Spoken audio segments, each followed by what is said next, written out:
Hey, it's the Sex Girls, and you're here for another Sexment. I'm Kristen Hodson, and I'm a licensed clinical social worker at the Healing Group. And I'm Alicia Worthington, a sex and intimacy coach at the Healing Group, and we're both co-authors of a book, Real Intimacy. Yeah, it's a great book. Mm-hmm. And for our Sexment today, we're talking about the honeymoon, the do's and the don'ts, and with us we have Richie T, one of our favorites. I'm Richie T, and I'm a dude. He's a dude. That's why we brought him. That's the only reason I'm here. Right. Male perspective. Right. We need that, though. It's good. We do. And so one of the things we wanted to talk about was we get a lot of calls about the honeymoon, that it's really, really exciting, but also really scary. So what are your thoughts on that, Richie? Well, I think that probably if I could generalize what dudes think, is it's like, woohoo! Yeah, here we go. Yeah. It's time. Right. Now we got to get this done. Right. And I think we don't think anything past that. No, and the girls or us are talking to us and they're going, oh my gosh, he is that, and I'm terrified and I'm super scared. What do I do? Well, and a lot of girls have heard, too, not great Painful. things. Pain. Yeah. Yeah, that it's not, he's not Locking yourself in the bathroom and crying. Right. That's what I always hear about. Yeah. Yeah.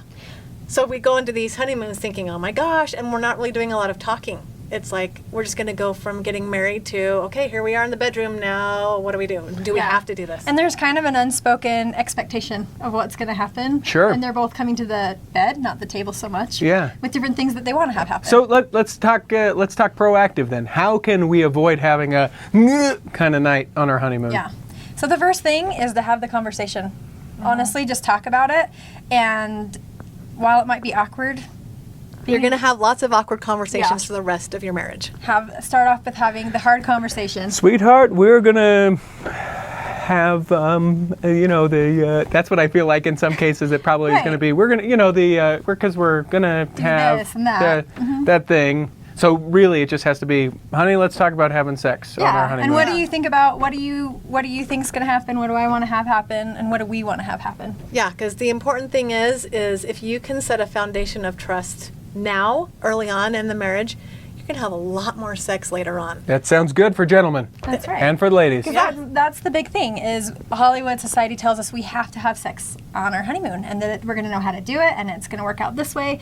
And it's not true. You can ease into it like you would as you continue dating it. Take it as you're continuing to date and you just got to do more and more and more until you're comfortable. Maybe think of sex as a skill, like anything else that you learn, and you didn't just jump on a bike and start writing. Well, Or did you? Yeah, no, I'm just kidding. No, but this is a skill you get to learn together. Yeah. And so just give each other some space, keep your sense of humor intact. Yeah. You might have some funny So, things happen. so it's okay, what we're saying, kind of the overall, without actually saying it, is that it's okay to not have sex on your honeymoon? And you don't have to tell anybody. It's none of their business. Right. So the biggest thing, like Alicia was saying, is just setting that foundation. It's trust, and then you'll end up having a much healthier, happier sex life for the rest of your marriage. That sounds good to me. Yeah, so I think that's the end of this Sexment. What do you guys think? Yeah. Okay, so you can find us, follow us, or talk to us at AskTheSexGirls.com on Twitter and Facebook.